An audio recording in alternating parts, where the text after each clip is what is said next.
Hello and welcome to The Home Experience, a podcast where we discuss movies and TV shows currently available on the home market. I'm Adam Barnard. And I'm Jackson Smith. And today we're going to be discussing the hysterical comedy Game Night. So Jackson, this marks, in my opinion, our first comedy, our first true thoroughbred comedy that we get to discuss.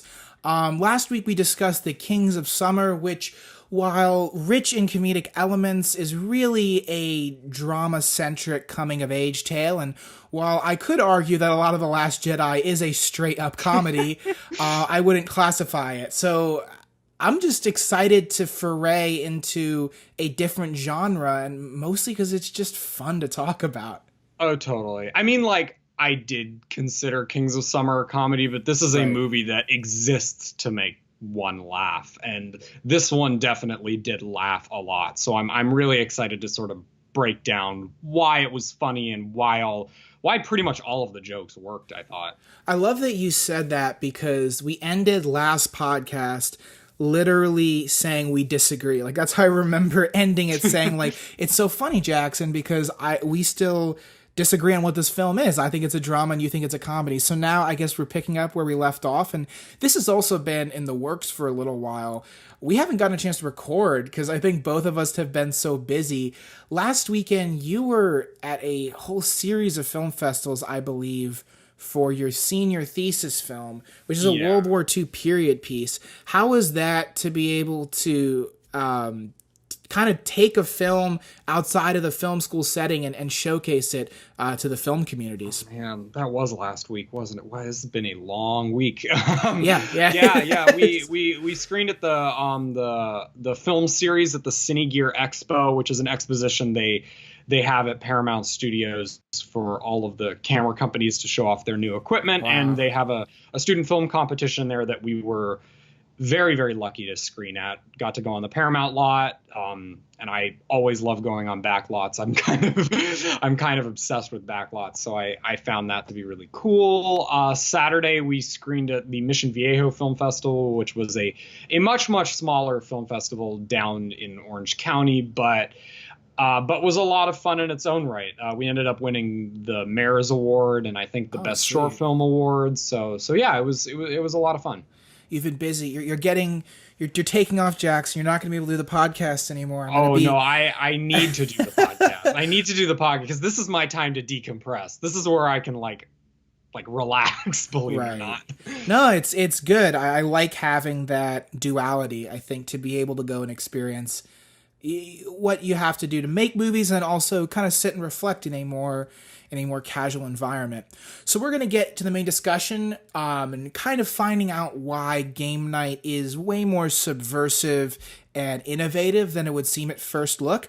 But in the meantime, check out an excerpt of the trailer. Tonight, we're taking Game Night up a notch. Oh boy. Someone in this room is going to be taken, and it's going to be up to you to find them. It's a murder mystery party.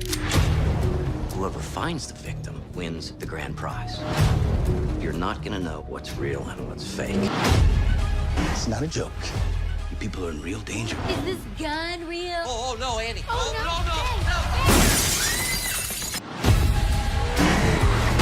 I hate Game Night! Yes! Oh no, he died! Game Night is directed by John Francis Daly and Jonathan Goldstein and written by Mark Perez. It is available to rent or buy on most streaming platforms. This is a black slapstick comedy about a competitive married couple played here by Jason Bateman and Rachel McAdams, who embark on a wild night of crime and comedy hijinks after his brother is kidnapped during their weekly game night. So Adam, what did you think? Yeah, I think it's no secret here, if you haven't heard how glowing I am already, ramping myself up to talk about this. I absolutely loved this film. I'm going to kind of give away how I felt because it is definitely my favorite of what we discussed so far. It has a characteristic that is missing from a lot of modern day comedies. And it's funny, it's missing from these directors' other comedies and other works that they've done, which we'll get to. It had like a weird classical essence to it. And I kind of like, the comparison I would draw is I felt similar watching Game Night as I did watching It's a Mad, Mad, Mad, Mad World as a kid, because it's this wild slapstick adventure where ordinary folks get thrown into the most inane of situations.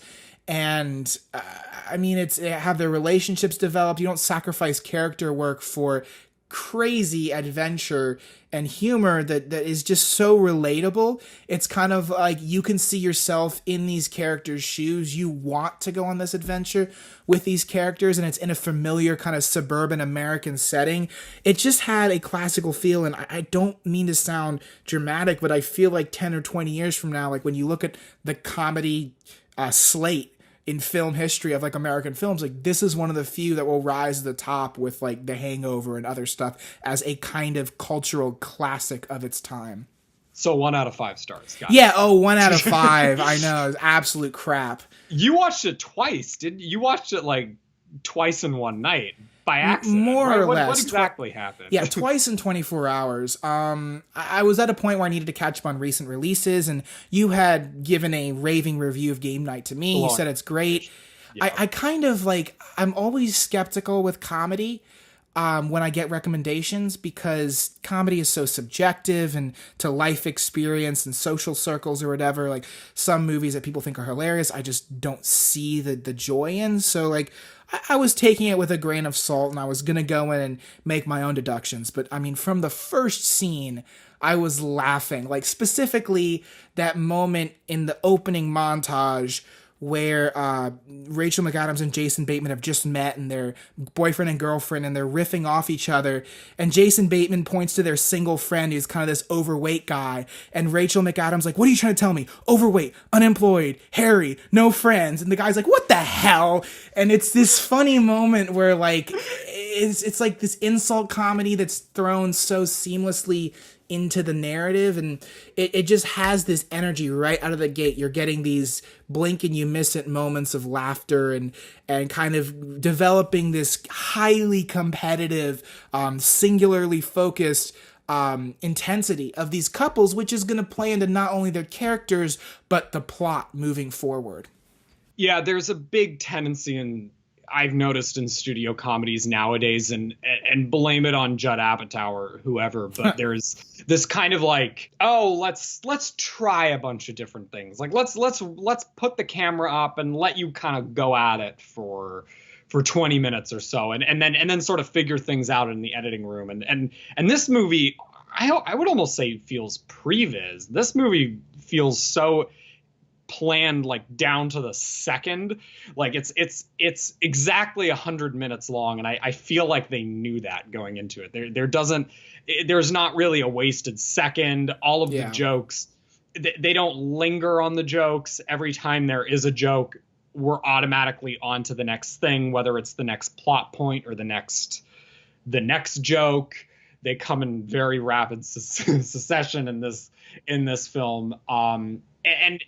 Yeah, and it's like that planning and that real attention to detail and real attention to pacing not only makes the jokes funnier, but it makes it read a lot better as a movie, as just a normal piece of filmmaking. Yeah, and with modern blockbusters, I mean, maybe for those who don't know it, so much of it is completely designed in storyboards and previs. Even movies that feel spontaneous, I mean, directors go into the scenes knowing essentially how they're going to cut it and how many shots they need and what shots they need, as opposed to perhaps Judd Apatow or like Mark Duplass and with the mumblecore. It's like, let's just shoot everything and find, like, for example, Han Solo directors, the reason they didn't fit into that machine is they didn't do previs. They're like, yeah, improvise, try this, change this. And so with comedies, you do usually get a feeling that it is discovered on a scene-by-scene basis. With Game Night, it, like you said, fits in. It feels like every shot was chosen for some kind of effect and lovingly stitched together beforehand. There was no uncertainty. There was no self-consciousness. The cast gave extremely confident performances as well. I mean, again, sometimes in other comedies you feel like people are kind of discovering it, almost like they're rehearsing in the takes that is being used. This is just comes down to basic quality filmmaking, which is intentionality. Like, I genuinely believe that if you show intentionality, even if however misguided you might be, that is the key to unlocking your film or unlocking a level of quality. I mean, you're a director. What would you say to that? I'm going to respond to that, but really quickly, kind of in response to what you were saying earlier, what this movie reminded me a lot of was Baby Driver. That was another movie that I felt was very similarly stitched together with intention and stitched together with love. Of course, for a different purpose. That movie is not necessarily a comedy, whereas this is.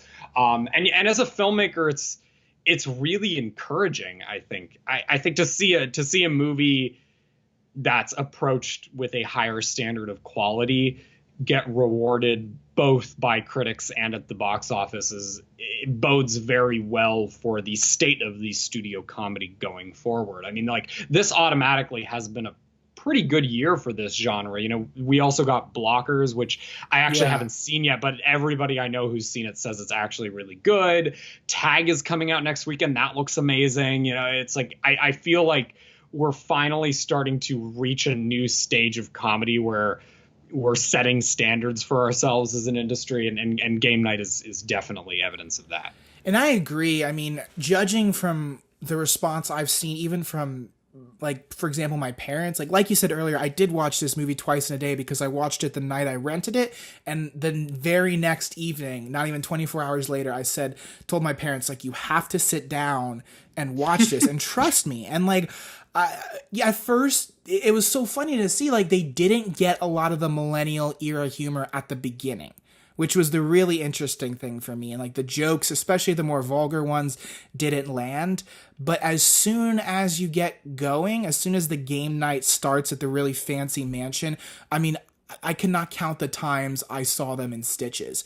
And they came out glowing. They're like, this is like not like the average studio comedy. Like, this is hilarious. Like, it's a movie they want to see again and want to recommend to friends. And to get people who are older and more cynical and jaded, like my parents, to have such a warm response to a film, you need to tap into something really strong. And this it's a mix between the premise and the characters and the humor.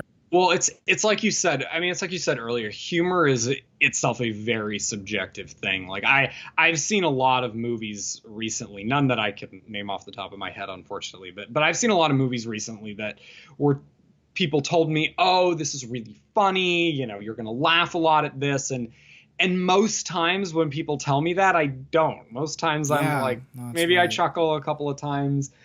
Bridesmaids is a bad example because that was a movie that I felt that way when I saw initially. I was like, this isn't very funny. And I've seen Bridesmaids about 8 times since then because it seems to be on HBO every time I turn HBO on. And it just gets funnier every time. So humor is a very subjective thing. But yeah, this movie is unique in that it seems to cross those cultural and generational boundaries really seamlessly. And I think, and my theory is a lot of that is that the humor is very well integrated into the action. Like, this is an action comedy. Once the plot kicks off and once Kyle Chandler, who plays Jason Bateman's brother, once he's sort of kidnapped and once everybody at the game night sort of goes on this crazy wild adventure, all of the jokes are sort of tied in with the action and they're tied in with the suspense. Like, there's this really, really hysterical sequence about almost at the either at the end of Act 1 or the midpoint. I'm actually not quite sure where it lands. Which sequence you're talking about? But basically, they Jason Bateman and Rachel McAdams track Kyle Chandler's phone to this dive bar, and they think that this is all still a game because how it ended up working out is the game they were supposed to play that night was a fake kidnapping game. So when he actually gets kidnapped, it takes everybody like 20 minutes of movie to figure out that something shady is actually going on. And there's so much humor that's played during those 20 minutes. And they go to this dive bar and she has this gun that she's picked up from the fight that ensued at the house earlier that she thinks is fake. but we, the audience, know isn't. And she's like pointing it at all these people, and she's making all these Pulp Fiction jokes. And Yeah, she goes full gangster on that. Yeah, she's like, get on the ground, hands on the ground, hands in the air, hands in the air. And they're like, we can't do both of them. And it's, oh my gosh, it's so funny, but it's funny because you know the risk and you understand the stakes and you understand the dissonance between what the characters believe and what the audience believes. And it's using that classic Alfred Hitchcock. I don't know if you've heard this, but that classic Alfred Hitchcock rule of like the way to build suspense is to like put a bomb under the table and, don't tell anybody but the audience that it's under there. It uses that, it uses that dramatic irony. Dramatic irony. Well. It uses that for comedy, and it uses that in really, really effective and smart ways, particularly in the first half of the movie. Right. Well, there's this brilliant sequence which ties into what you're talking about, where all three couples or all three teams who think they are chasing after a fake kidnapping, where Kyle Chandler was kidnapped, they think whoever gets to him wins a prize. They are not aware that this is not a game. And this film is stitched together in a way that the scene you were talking about with Jason Bateman and Rachel McAdams, and separate arcs with the two other characters, all climax and like not even at the midpoints, like the first third of the movie, where at the same time they all figure out it's not a game. Yeah. And it intercuts between all those sequences. And that answered my question, where I thought, how is it going to reveal in a non-cheap way that this is not a game? Like, how am I going to be told in a creative way that these characters have to discover their reality is a lie and then move the story forward? And once they split up, I thought it was an even bigger challenge. Would one person figure it out? Would no one figure it out? And this was this great moment where it basically said, all at once, we're going to take these concurrent story arcs and change the paradigm of the story and move it into more of a thriller direction. Like, it stays funny, but it definitely converts to, the whole movie is shot like a thriller. The whole movie does not feel like it's a comedy, and that's to its advantage because it really sells the drama once you take these characters and reveal to them something the audience has known for a little while, that their lives are actually in danger. And this is not a game, and the stakes get upped, and it keeps the audience's attention, and it provides for honest comedy because these characters are now scared for their lives. And in some twisted way and satirical way, that's funny for the audience. Oh, yeah. It's great screenwriting, just plain and simple, like the way in which it weaves all the stories together. And it's also brilliant screenwriting in how they weave together the plot with the kidnapping plot with the dynamics between the characters themselves. Like the point at which the stakes rise for the main story, the point at which people realize this isn't a game, is also happens sort of simultaneously at the point where conflict starts to arise between each one of the parties and each one of the characters and their individual relationships. Like there's this constant back and forth with Jason Bateman and Rachel McAdams throughout the whole movie of, they want to have a baby, and as the plot progresses and the things keep getting crazier, you sort of start to see where both of those characters are at with that particular chapter of their lives. And there's this other couple too, who's one of them just found out his girlfriend of 15 years or something cheated on him with a celebrity, so he's like trying to figure out who the celebrity is. And it's all this stuff that's like, it's all funny and it all works within the context of the normal thriller drama, but it is also real drama. It is also genuinely compelling, and that's what makes this not just a good comedy but a good movie, period. There's personal interest stories within the characters of marriage, children, fidelity, friendship. Like, I want to touch on this because there is a real cultural element to game night which I have not seen discussed as much as I feel the movie merits it. For one, the whole start of the film revolves around a very chic, borderline basic white couple who falls in love over a game night. And they're suburbanites. I mean, they're college-educated career individuals. And there is this debate, do we settle down? Does settling it down mean we're selling out? And the whole film is staged in this very, like, homely suburbia. You know, like I kind of had a moment where everyone's converging on the house for game night. It's like I remember 5 nights like that in my church life where we'd go over to, this guy's house, and it's in that, gated community, and all the houses are all similar, and we go in, and like that's the highlight of our week is to get excited over Risk or charades, and like, but there's also this yearning for adventure, where I think this specific generation more than anyone else has had to focus on their career and fend for themselves more than most, I would say. I mean, it's kind of like get a job, get out of your parents' basement, deal with the increased cost of living, try to have fun, make something of yourself. I think like you get caught in this really depressing malaise in your 30s. And this is a situation where all these characters kind of have to find out who they want to become and what their relationships will become. There's so much of a relatability amongst what these characters are going through that is put to the test because of this game night. Do you see what I'm saying? I do see what you're saying. I feel a little crazy. No, I actually, the more you're talking, the more it makes sense to me. And this is actually something I really haven't thought about yet. But you're right. Sort of the allure of the seedy crime world is something that is driving both the themes and the plot of this movie. I mean, obviously, like this game that they all agree to play is a fake kidnapping. It's a staged kidnapping and a staged murder mystery, so everybody can sort of like feel like they're in on the drama or feel like they're in on the crime or whatever. And yeah, it does sort of.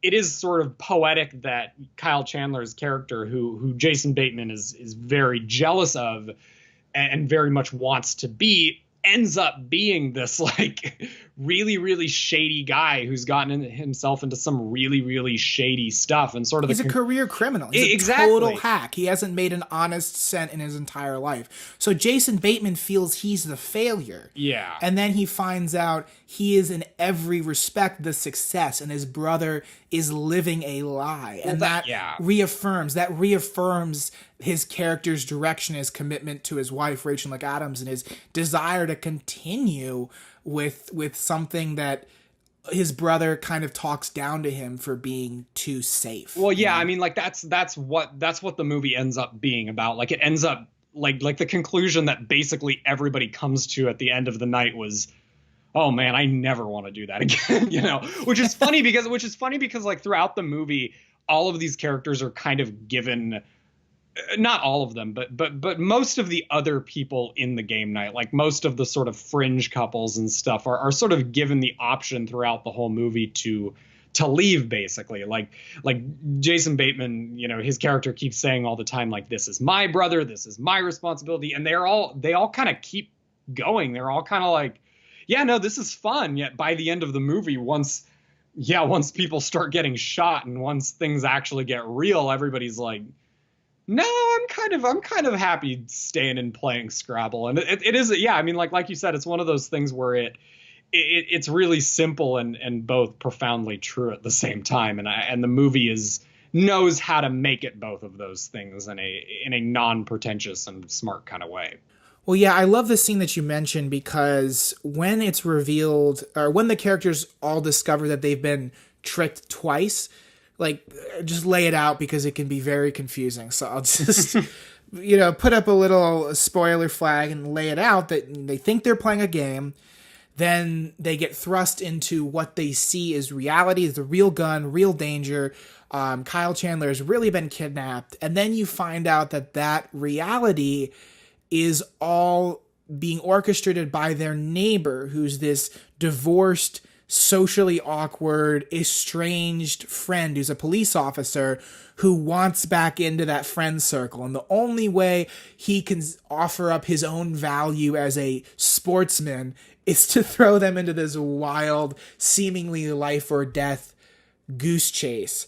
And so it works a lot better than how we're making it sound right now. Yeah, and the Like- funny thing is there's another Yeah. twist after that, which I'm not even going to get to because I'm just going to confuse myself. But his character is so central to the plot in another way where it's like, it resonated with me more than it should have, because like as much as I like these characters, I just didn't like how they treated him.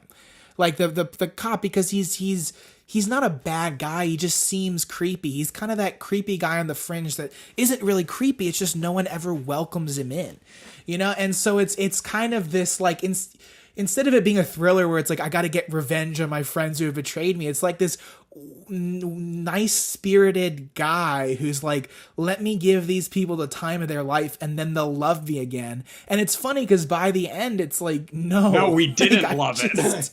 I liked playing Scrabble more. Yeah. That's not to say that the whole movie is a ruse. There are actual stakes that we find out later have been going on, and that the drama with Kyle Chandler's character, his name is Brooks, by the way, so I'm going to use that as more of a shorthand, you know, that Brooks's crime life is now getting involved with the complex game night that Gary, played by Jesse Plemons, is sort of crafting for them. And it trust me, it makes a lot more sense when you see the movie. But yeah, I mean, like, Gary is this fascinating aspect of this movie, A, because of the role he plays in the plot, and B, because of how Jesse Plemons plays him. I mean, there are a lot of different directions that you could have taken this character. He's their awkward neighbor, but more importantly, he used to be married to one of their friends. He used to be married to this other woman who they were friends with, and that's how he sort of got into their circle. But then they divorced, and now it's just kind of awkward, and it isn't helped by the fact that he's just a really awkward person. And the reason it's so funny is because, like, that's a totally real sounding situation to people, you know, who have these kinds of friend groups and stuff where it's like, oh, but so-and-so got divorced and now it's awkward to hang around this person. And yeah, and like Jesse Plemons, his performance is so brilliant in this movie, because it's like, there's this profound weirdness and this profound, like, almost sociopathic uncomfortableness that he just projects as a persona that served him very well when he was on Breaking Bad, combined with this, I was going to bring that up. Combined with this very this vulnerability where you are placed in this awkward situation where there are these people who you want to hang out with, but you're just finalizing this very bitter divorce, and now things are awkward, but you want friends. Yeah, I mean, he's kind of the character who's a downer. That's why his entire identity and ability to converse is based around bringing the conversation back to his wife who left him. Yeah. Like, I've been in situations where either myself or others have not been a sportsman-like person and like to, you know, centralize their own social problems or centralize their own challenges and make that a centerfold of like their dynamic. And it's like by natural selection, these people kind of get pushed to the outer rims of a social circle, because it's like they disappear into their own problems. And like I don't agree with ostracizing people who are suffering, but like that's what I'm saying. This movie discusses something interesting, because it's like this character just doesn't fit, and like it's I saw what was coming with his arc, mostly because he showed up too often. Like You saw the twist coming, really? Yeah, I didn't see necessarily the twist. I knew his character was going to be an architect of something, because you do not. He was so frequently in the movie for big scenes, and this is not the awkward neighbor that's played for laughs. This is like, we slow down the story to include him. So like, this is part of the crappy thing, is like being a film student and seeing so many movies and trying to make my own, structure my own. Like, I know if he's in here, and he ties into the plot here and here, then there's no way that he's not going to factor into the twist or the end reveals. I thought he was going to be more of an evil character, like his Jesse Plemons' character from Breaking Bad, who's that, you know, simmering sociopath.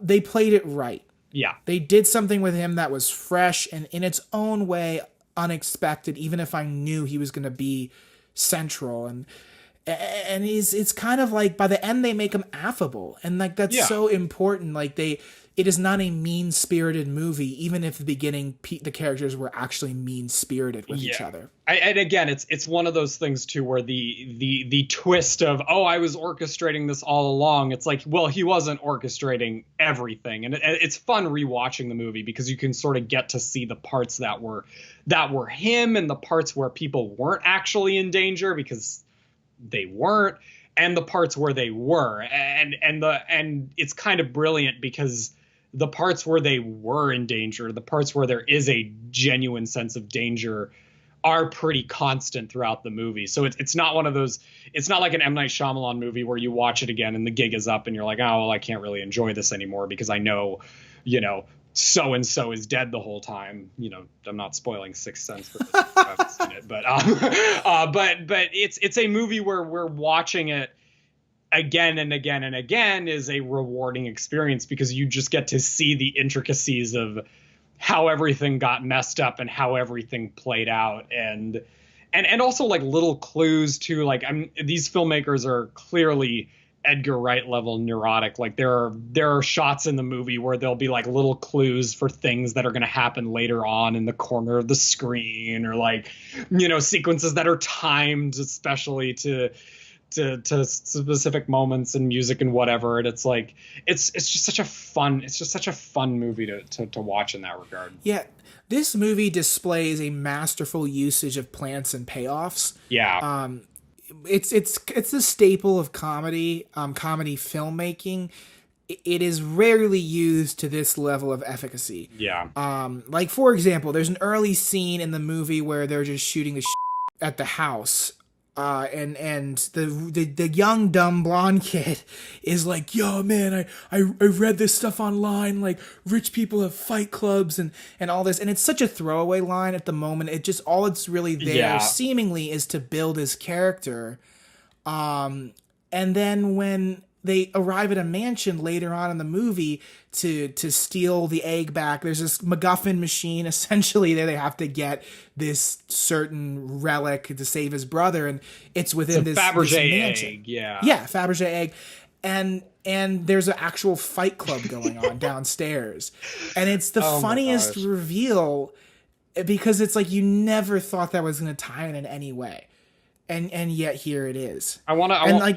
Yeah, go ahead. No, go ahead. I was going to say, I want to talk about Billy Magnuson, who plays Ryan, this sort of dumb blonde guy who's one of their friends, because he second to Jesse Plemons, this was probably my favorite performance in the movie.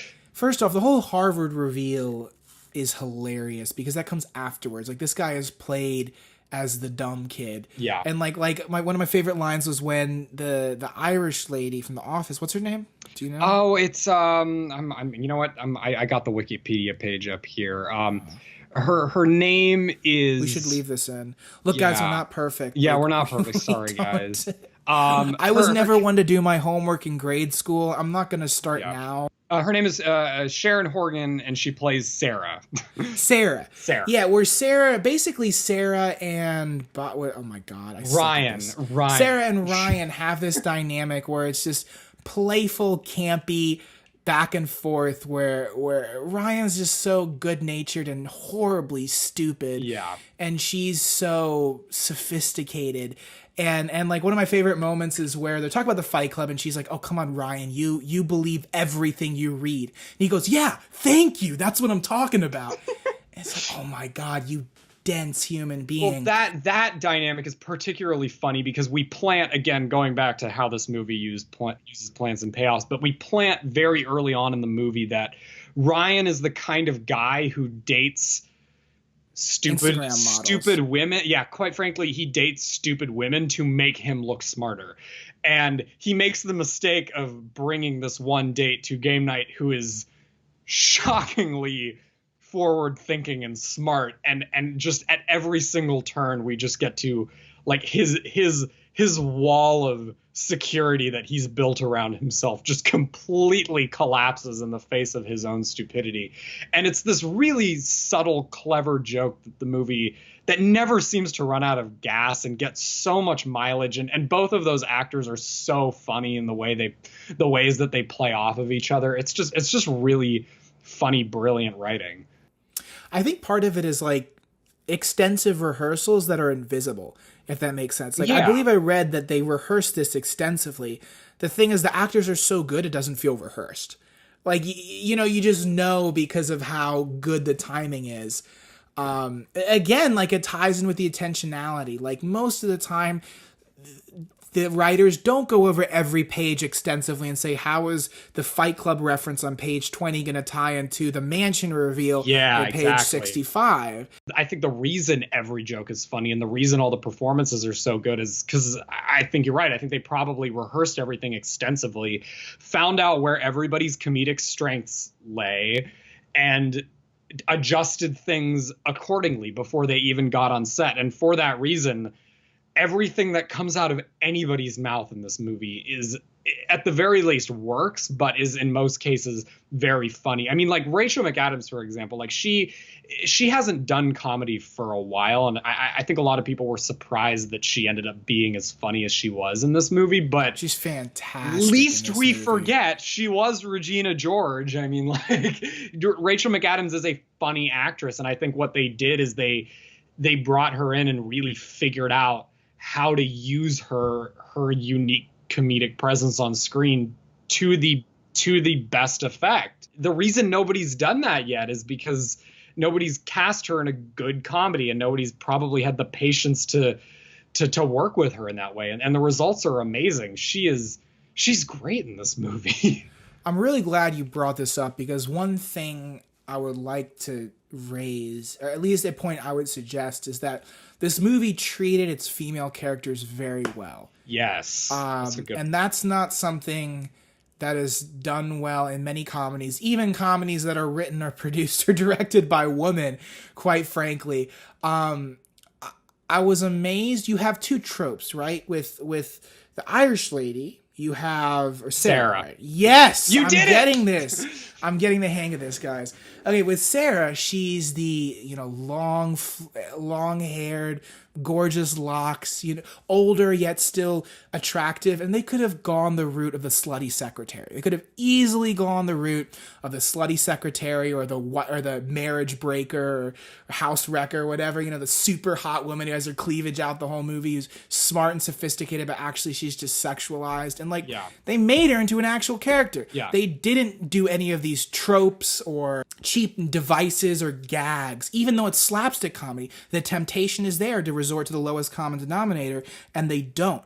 And with Rachel McAdams' character, you have the suburbanite, the housewife. There is a real chance to make her a manic pixie dream girl on steroids, or an elderly manic or older.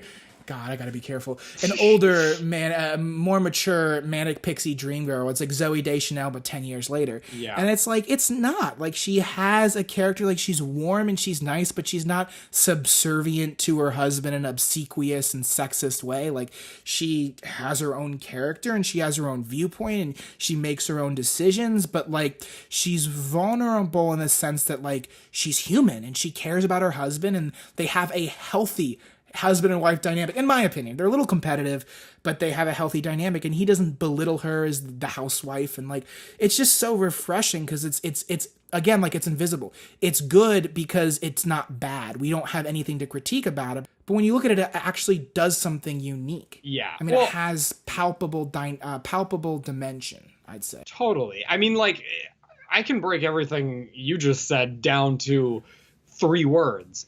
Okay. They felt real. They felt like real people. I mean, like, that's the thing. Like, the key to writing good female characters is the key to writing any good characters, period. You make them feel like authentic human beings. Like, if you can do that, like, I mean, like, even the sort of broad characters in this movie, like Ryan, like Billy Magnuson's character, like, yeah, perhaps people aren't quote unquote that stupid, but that stereotype of, the blonde guy who went to Harvard who actually has no idea what he's talking about, it has some basis in reality. It has a lot of basis in a reality. lot of basis in Don't reality. worry. Yeah. Again, like I'm saying, this movie is not mean-spirited. Yeah. Like, they take tropes that would otherwise be mean-spirited, like the creepy neighbor or the the dumb college guy, dumb frat boy, and like they treat it with affection and those three words. It felt real. Yeah. Before we wrap, I want to talk a little bit about the filmmaking and specifically the cinematography and what it did to make this genuinely different. You mean the fact that they actually like composed their shots and actually like decided where to put the camera to tell the story, and A bit more than that, not because we they touched on did do a bit intentionality more earlier. than that, but you'd be surprised how many comedies nowadays don't even do that. So, Yeah, but what I'm saying is like here, they pulled off very complex They did technical it. stuff. They really There's like a 2 or 3 minute scene that's shot like a scene from Birdman, except it's an action scene where it's a one take through this giant mansion where they're playing hot potato with the egg the being Fabergé chased egg, by by the MacGuffin being chased by all the goons. And it's I don't think, and it's not done in one take, but it's stitched together to look like it's done in one take. They did a good job of stitching. And that takes rehearsal. I mean, I'm so tired in comedy of shot, reverse shot, reverse shot, wide shot, two shot. Like that's what most people would cover this scene like. And there's also a scene earlier where Kyle Chandler gets kidnapped in the beginning. It's done with like these very elaborate dolly shots. It's lit to the point that it's lit and colored like a thriller to the point where if I turn off the volume, I might not know during some scenes whether I'm supposed to be scared or supposed to be laughing. That doesn't happen often. No, it as a comedy, it's very Fincher-esque. It's very Exactly. It leans That's very hard into the darkness, and not the darkness of like the darkness of the soul, just the darkness of the shot. There's a lot of contrast. There's a lot of like you said, there's a lot of these swift, elegant camera moves. Like it's not shot to look like a comedy, which ironically makes the comedy even funnier because it just makes these characters feel so out of place in this world that they need to inhabit to basically get out alive. And that's really good filmmaking. You're in the kitchen where like there's this well-staged fight. Oh yeah. And it looks like it's from an rich guy getting kidnapped or whatever. And then you cut back to the living room where they're having crackers and cheese and just having a game. And they're like, oh, you take care, have a good kidnapping. So yeah, it is because they fake feel at that point. Yeah, exactly. But like again, when you cut to the kitchen, it's so well done. Oh, it's really there's like it's just simple. There's an excellence in craft. Like, that's what it boils down to. There is not an excellence in craft in lighting, cinematography, staging, blocking, line delivery, rehearsal, characterization in a lot of studio comedies. In this one there really. is. Yeah, Yeah, no, exactly. Totally. So, like, it's almost genre transcendent in its excellence. Which brings us to the end of our podcast where we get to rate this puppy. Go take us away, Jackson. I'm so sorry. I had one more thing to add. Oh, yeah, go for it. So sorry. No, it's fine. I'm leaving this in. This will be the diamond in the rough. Go for it. Totally. I mean, like, just talking about excellence and talking about playing with its own genre. One more thing that I really wanted to mention that really struck me about this movie and did contribute to the David Fincher vibe was the music. Cliff Martinez, who I believe he's either Steven Soderbergh or Nicholas Winding Refn's regular, but he does this incredibly ominous electronic music score, which again, like, would fit so well in a David Fincher movie, scored by Trent Reznor and Atticus Ross, but is here played during a slapstick comedy. And again, oh my gosh, it just works. It works and it's effective. It makes it funny, both funnier and scarier at the same time. And that was just a really, really good decision on the part of those directors or the producers or man, whoever brought him on. Yeah, you were right. He's a Nicholas Winding Refn's composer. He did Drive, Only God Forgives. He did Spring Breakers, which is another kind of comedy that's extremely dark in its own right. The Lincoln Lawyer, War Dogs, Den of Thieves. So now you pull up Wikipedia. Yeah, Hotel Artemis, and then last of all, Game Night. So yeah, I think like it's simple. It's like you need to give the audiences something fresh, and you need to combine elements, and you create a stew that hasn't been cooked up in that particular way. So all things considered, all the elements boiled down to a cold hard number, what would you what would you rate it? You know, I'm having a really hard time in my life right now because people are asking me like, "Oh, Jackson, what movies have you liked this year?" And it's awkward telling them that my two favorite movies of 2018 so far have been Paddington 2 and a studio comedy. You know, Game Night is freaking great. I just love this movie. I love watching it. I love talking about it. I'm gonna give it 5 out of 5 stars. What? No way. 5 out of 5 really stars. It's just like, look, I mean, like when you come across, not you, but when I come across a movie that I not only enjoyed and that I would not only happily watch again, but I also am happy that exists and I think needed to exist, I'm just like, yeah, it was great. You know, this is a movie that just gets it right. You know what I mean? Like, it just gets it. Well, now I'm going to look like the asshole because I was going to give it 4.5 out of 5. Oh, that's close. Sure, yeah. Yeah, well, like, I guess it could go up to 5 out of 5. I'm so reticent to ever call a movie in a analytical, giving it a bottom line to call it perfect. Can I do like 4.75 out of 5? I mean, here's the thing. Like, it goes down to what your definition of a 5 out of 5 star rating is. Because, like, for a lot of people, it's like 5 out of 5 stars is like, it is the movie. You know, it's like only one movie in history will ever get a 5 out of 5 star rating. It's like EW's The Dark Knight Rises. Yeah, well, it's like right? EW has never given a movie an A+ before. You know, it always just stops at A. And I'm just like, I don't know. I think if a movie was great and it did everything right, like, yeah, I mean, like, what would I have to take anything off for? Like, you know what I mean? You got me.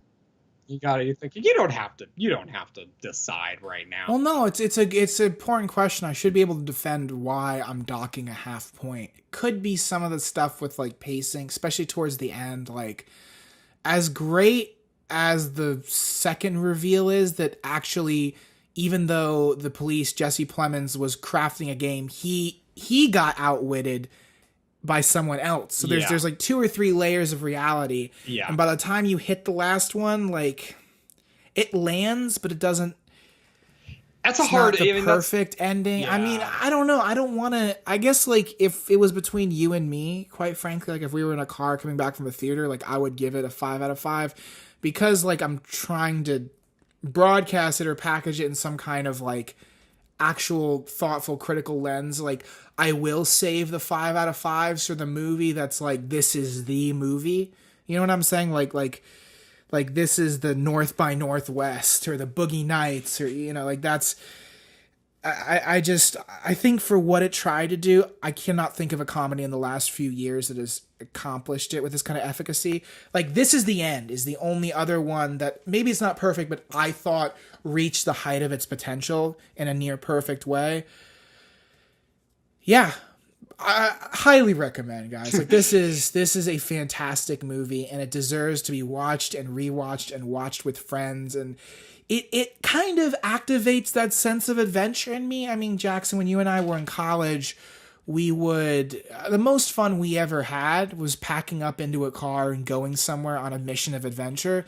I think, so let me actually close with this. If you had a chance to tag along with them unwittingly, would you? Now, this is not something where it's like you would know question. A game. That's a great question. You know, I would. You see what I'm asking? Yeah, I totally do, and that's a great question. And you know what? I'm going to say no. I'm going to say no. I'm going to say no because I don't think they would want to tag along if they knew where it was going. You know, like but if you're saying you now get to make a decision for another you to experience that as the characters do, thinking it's a game and then realizing it's real. You see what I'm saying? Like, you don't get to tag along and know what the movie is like. You get to make a decision that, like, I'm going to erase my memory and get put in that room with the couples. Would you want to be a part of this adventure? The second, it's just me personally, but like the second I think that there is a real gun involved in anything, I'm out. Just personally. So I would say no. But that's a really good question. And like you said, I think it ties into very much what the movie is about at the end of the day, which is, you know, if we're so are we really so discontent with the monotony? There we go. Are we really so discontent with the monotony of our own lives that we wouldn't jump on an opportunity like this? And just for me personally, the second you've got a real gun in there, I'm out. Not unless you put that gun to my head. But what about you? I would say yes. Yeah, I want to go. I want to go with them. I mean, I'd hate it at the time. I'd be the biggest wimp of the group. I would drive away, but like I want that kind of experience is just so crazy in its concept that I'd want to tag along. Totally. Let that constitute as a rating. Let that constitute as a 5-star rating. I would tag along with these guys. Well, thanks again for joining us to discuss Game Night. Let us know in the comment section what you thought of the movie. Again, this is the one film that I just want as many opinions as possible because I want to hear if people had the same reaction, what they found funny. Maybe they didn't like it so much, and I want to know why. Maybe they feel like it's not as lofty and as elevated as we think it is. I also want to mention quickly before we go, my partner Jackson Smith did a fantastic video essay on the Series of Unfortunate Events show on Netflix and how it's relevant and why we need it in 2018. I think I'd like to get to talk about this a little bit more next time, but in the meantime, go check it out. It's fantastic. I think you're planning on doing a couple more. I really hope you do because this was very well produced and well orchestrated. So what are you doing next for video essays? It may or may not involve Westworld. So if you like Westworld, stay posted. So we hope you enjoyed the podcast. As always, be sure to like and subscribe. I'm Jackson Smith. I'm Adam. And we'll see you next time.